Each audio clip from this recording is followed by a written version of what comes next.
Hey guys, how's it going? We're gonna have an episode today on YouTube about how to lose weight if you're vegetarian or vegan, as well as some good options if you're vegetarian or vegan, like foods you want to go for when you're dieting and stuff like that.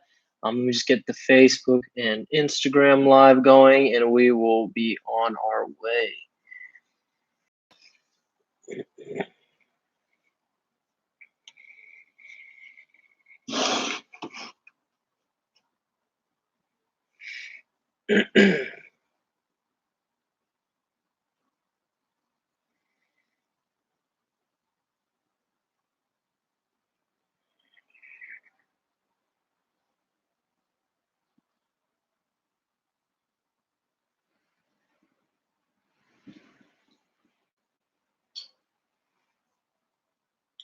All right.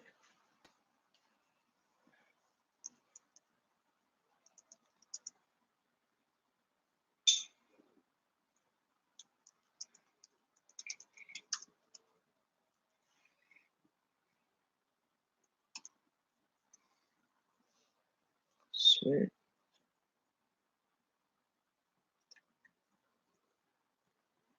Sorry. Taking a screenshot. All right, awesome. Believe we're all live. Hello, Jenna. What's up? I'm doing good. How are you?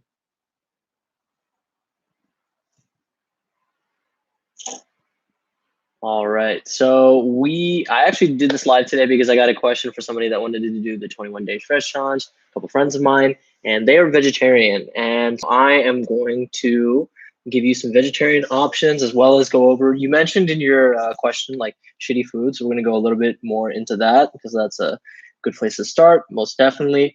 So let's just start right off the bat. If you're vegetarian or vegan, I was vegetarian or vegan the first 18 years of my life, and I lost. Oh no, one of my videos went down. That's like good. Let's see if we can get it back up. Oh no.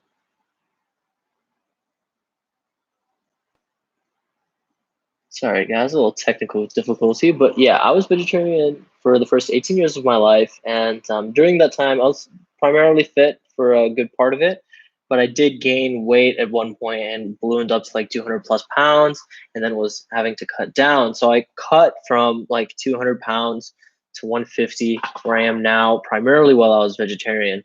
So I have a lot of experience in this regard, and I can totally sympathize with you because it is a little bit tricky. The main issue that you're going to kind of face, or that people always will tell you if you're vegetarian, is that you won't be able to get enough protein. And in my experience, that can be an issue or like a hurdle that you may have to go over. But it's definitely not impossible. So right off the bat, Facebook is not working, so we're just going to drop that. Anyway, so getting back to it. Um, Right. Protein may be an issue on a large scale, but it's definitely something that you can overcome. All that it takes is a little bit of a calibrated approach. If you are not familiar with macros and you're just aimlessly trying to think about how much protein you're getting, first of all, as kind of like an underlying statement, then it's going to be really hard to tell you if you're getting enough protein or not on the vegetarian diet. So first, you want to look into how much protein you're actually having and how much protein you actually need. And so for anybody that doesn't know how much protein they need, for strength training athletes, it's about zero point 0.8 times your goal body weight or lean body mass. So if you're trying to cut to 150 pounds, then take 150 times zero point 0.8. I think that's 125, 130, something like that. And that should be the protein number that you go for every single day. Now, that might sound like a lot of protein to people that have never tracked before or are not familiar with protein. And it can be, but that is the number that you want to go for every day. That doesn't necessarily have to be the number that you end up hitting. So, with that in mind, let's proceed. The best foods that I found when I was vegetarian or vegan, I'm just going to list some out right now. And these, if you move them around, you can create a completely you don't have to eat the same foods every day if you're vegetarian and you want to lose weight. You can totally have a wide variety. So getting into some of those like key foods that you want to focus in on. Again, these are going to be high protein foods. The number one is Greek yogurt.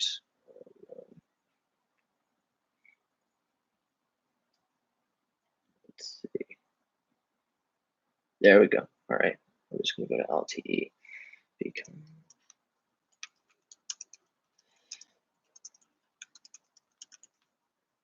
great. Awesome. Okay. Sorry, I was just switching over to my LTE so that it doesn't keep cutting out.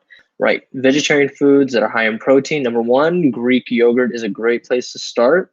With all of these foods that we're going to mention, Greek yogurt being one of them, the main thing that you want to focus on is looking at the nutrition label, and it's going to come down to the ratio of macros.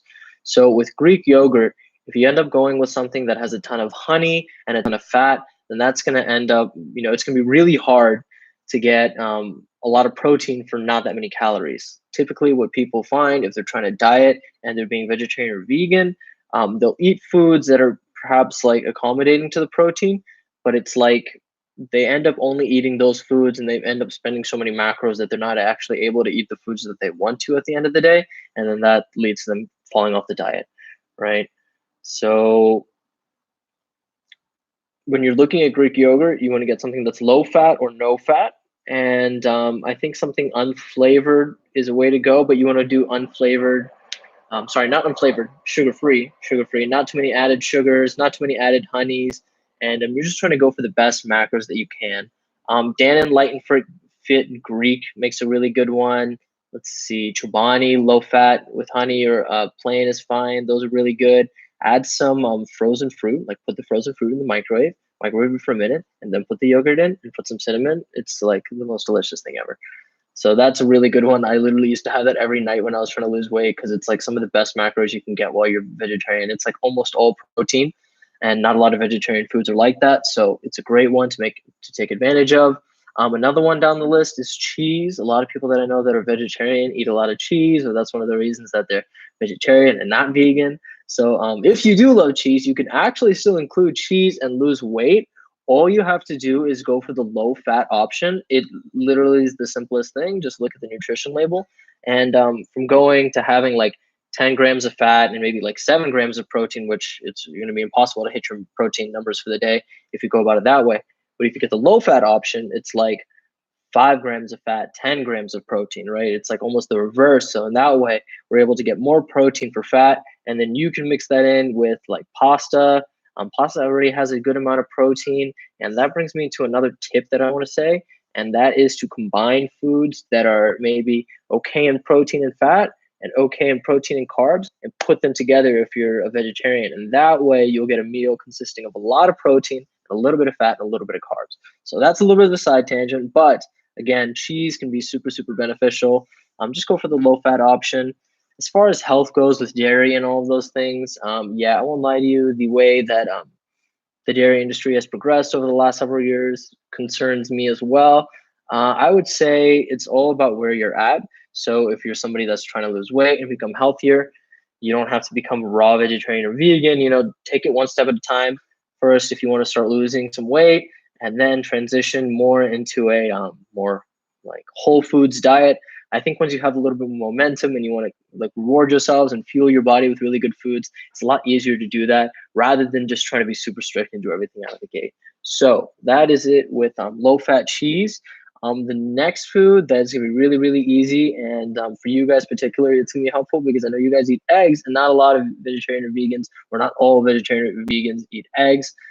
Again, the problem that you're going to see with eggs is that it's going to be really high in fat, right? So what you want to do is mix egg whites into whatever egg dish that you're cooking. So if you're having omelets, if you're having scrambled eggs, whatever it may be, mix the egg whites in there, and then you're going to be able to essentially manipulate your macros. Your protein to fat ratio, however much you want. Egg whites are completely like fat free. They're just a complete protein based food. So if you're ever low on macros and you're like, shit, I just need some protein, egg whites will save your life every single time. A little bit of oil will go a long way. Just be careful when you're cooking it. Might not be the most delicious thing, but if you mix some eggs in there, maybe put some salsa or something else, find a little bit of ways to get creative. I'm sure you can make it very, very delicious. The next thing is pasta can be okay. It's can be a little bit challenging to hit your macros if you don't want to include other high protein foods in your diet.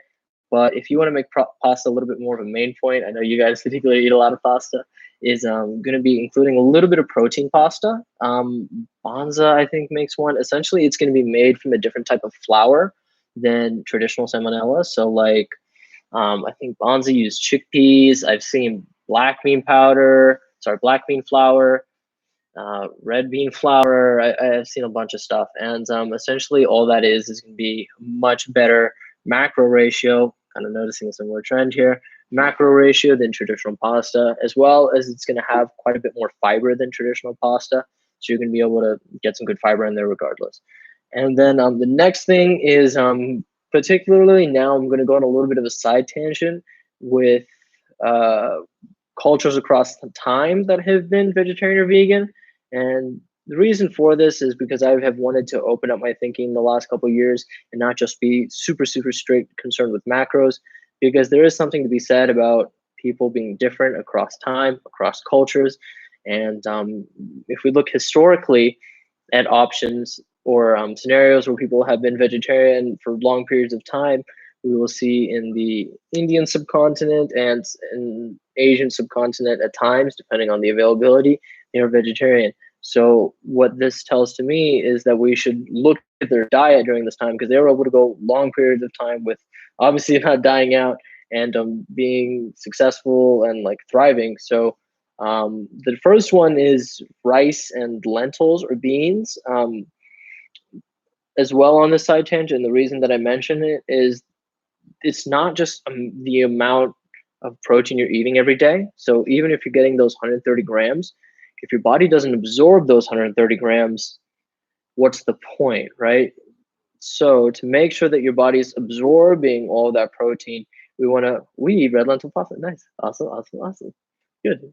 And right, so if you are not absorbing all of that protein, then really what's the point of stuffing your face with all that protein? And essentially, the way that you want to go about making sure that you're absorbing the maximum protein from the things that you're eating is including foods that have complete protein. So the reason that you might have a little bit of a disconnect from somebody that eats meat and somebody that doesn't in the muscle gain or anabolic process will essentially come down to that vegetarians or vegans availability or resourcefulness in getting this complete proteins.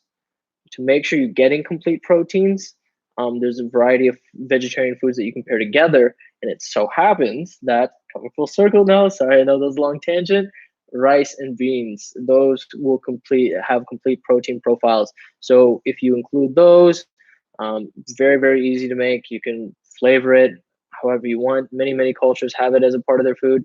And whenever you're hungry, these foods are very wholesome and will provide a ton of nutrition as well. They're gluten-free and they have a lot of different good nutrient profiles. Like if you're going to go about being a raw vegetarian or vegan, all that means is you're not eating any processed foods, then beans and rice is going to be the core of your diet. So I wanted to mention that as well as a good option. The main thing that people always mention now is actually you've noticed that I haven't mentioned all the meat alternatives that people generally point to nowadays and say as good options for being vegetarian or vegan. And the reason being is that a lot of these foods have certain, like you're having certain health implications go along with the availability of protein that's quite isolated. So with tofu and soy, I experienced some significant hormonal issues when I was cutting and when I was moving out of that cut. And that's one of the reasons that I opened my mind into eating meat or including them as a part of my diet now. And it was my fault. I didn't know what I was doing, but because of stumbling on my face, I kind of learned that, okay, shit, because I included just these soy-based foods in my diet, my health actually suffered quite a bit. Particularly if you're a guy, it's really going to impact your hormonal state because it's going to pump your body full of a lot more estrogen than it needs to. A little bit every once in a while, you'll be fine. You're not going to have any issues, but I wouldn't make it the core of your program. Does that make sense? The next thing to remember is when you're talking about those meat alternatives, not all of them are bad. So some of them are not completely based off of soy or tofu. I've seen some rice proteins. I've seen some gluten proteins. I've seen one, seitan, I think is a wheat type of protein. There's a lot of different ones. Look at them out there. The main things that you want to avoid are vegetable oils. So whenever you're having foods like particularly Beyond Meat, that's a big one that I see popping up now. Everybody keeps telling me about it, and like if I've heard of it, I'm like, yeah, I've heard of it. I was eating it like 3 years ago. But my problem with Beyond Meat, I think it's a great product. It tastes great, and they're doing a lot of stuff well politically, and there's obviously moral ramifications of the whole planet eating less meat and it being more sustainable. But my issue with them is that there's very number one, the protein to fat ratio is 1 to 1, but you're getting that with most burgers anyway. But opposed to most burgers, the Beyond Meat burger fat is all vegetable oil. And if you're not familiar, let's think about it from a practical standpoint. If you take olives, avocados, coconuts, and we even just cold press them or press them with your hands, you'll get oil. They're fatty foods and they'll produce fat. But vegetable oils, canola oil, sunflower oil, these things require quite a bit of heat and pressure. And so what you'll find is that they have a unnatural impact on the body just simply because the body doesn't come in contact with it. Think of it as an inorganic compound, right? Our body doesn't usually come into contact with that many vegetable oils. And many of these vegetable oils contain, what's the word? Vegetables contain a lot of, or can contain quite a bit of poisonous materials. Let me explain a little bit because I went on a tangent there and I kind of have to explain now, don't I? But just as a side note, as somebody that's trying to be more, trying to improve their health while being vegetarian and vegan, many people point at vegetables and include that as the primary micronutrient source that they're going to have. I would advise slightly against this just because, well, with fruit, think about it. Fruit wants to be pollinated and fruit wants to move throughout its environment. So fruit has seeds, and then those seeds want to spread, and then the plant grows. So oftentimes we'll find with plants, they have defense mechanisms like certain poisons, endocrine disruptors, poison ivy. We have all of these different plants. And what they will do is set a barrier so that animals and plants and us, we don't start messing with them. And so if we eat tons and tons of vegetables, like kale, for example, kale has been shown to destroy your thyroid over time if you're eating too much of it. And there's certain other vegetables. Do your own research because this is not the topic for this video. But I would say that fruit is a great option for you if you're trying to lose weight while being vegetarian and vegan. You're going to get a ton of micronutrients, and you're going to really allow yourself more flexibility when you come with when you want to get those macros right. So we also need some carbs in there, right? And that's going to be it for the tofu and soy-based foods. Avoid the vegetable oils. The next things are going to be a little bit more logical things like protein bars and protein powders. Again, pay attention to the macros. I would say for ease, I would go with protein powders because it's going to be better macro-wise and it's going to be a little bit more convenient. Go for an isolate. All that means is that it's going to be primarily protein. What you don't want, I see a lot of those like Vega proteins, a lot of the ones that you see in Whole Foods and stuff. Great products. I'm sure they have good ingredients and stuff.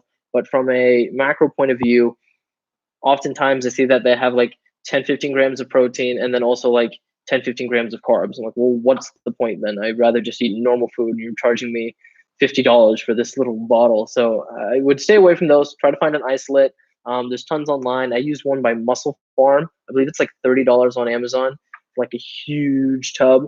And it's dairy based. So, I mean, if you're trying to stay away from that, maybe not for you, but it's a good option if you're trying to get quick protein. And if you're like struggling to get like, hit that number, it's like a boost of 25, 35 grams of protein. So that can really, really help. The next thing is going to be some other non-inflammatory foods like potatoes and quinoa, just some wholesome foods that you want to include in your diet while you're cutting, and those are going to help you hit your carbohydrate intake. The other thing that you want to go for when you're cutting, when you're vegetarian, is some good fats. I would say avocado is going to be good in that regard because you're going to allow yourself to have a little bit more fiber and a little bit more volume for the fat content. Does that make sense? Like 1 tablespoon of oil, it's really easy, 100 calories done, right? But avocado, it's like you can eat like a half an avocado and it'll be like 100, 120 calories. So it can go a little bit further, if that makes sense, where it's not easy to, tough a couple tablespoons of oil, and then, that really can throw off your progress over time if we're not monitoring it right. And let's see. Those are the main points that I have, I believe. Yep. All right. Yeah. Any other questions? Any other concerns, comments? Let's see. Didn't miss anything. I believe that's it, guys. Did I answer your question? Does that make sense? Do you guys feel like you have some more options that you can eat while you're cutting now?